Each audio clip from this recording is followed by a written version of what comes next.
How to fix Valorant stock on loading screen.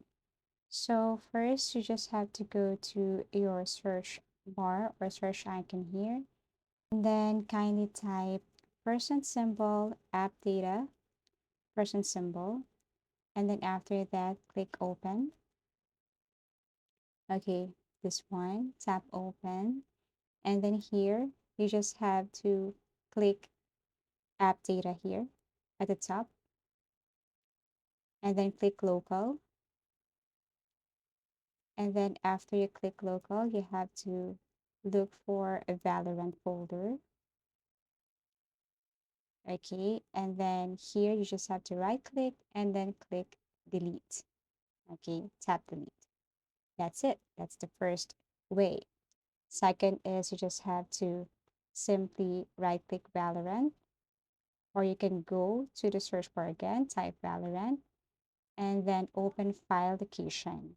Tap open file location and it will take you directly to this. Now you have to right click again, Valorant, and then go to open file location again. Okay, right click, open file location, and then here you just have to tap this Riot Games. Click Valorant, click live, and then you see this two, you just have to right click and delete. Okay, that's the second. Now you can go back and open your Valorant and see if your problem or the errors are fixed. If not, then you just have to proceed to the next solution. Go to Valorant, right click, go to properties, go to compatibility, and make sure that you run this as administrator, apply, and then click OK. Next is go to the search bar, type task manager, look for Valorant. Let's just say this one is Valorant because I can see my Valorant here. Suppose that this is your Valorant. All you have to do is to click and then scroll down and tap go to details.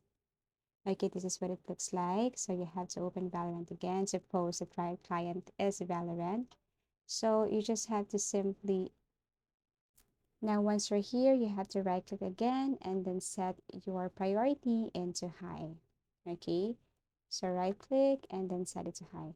Then a notification will pop up that says, do you want to change the priority of Riot client, or let's just say Valorant? Just click change priority and that's it. Last is you just have to go to your desktop and then look for network reset. You just have to type it right here, network reset, and then click open. And then once you're here, all you have to do is just simply click reset now. So that's it. I hope this video helped you. Thank you for watching and see you in our next videos.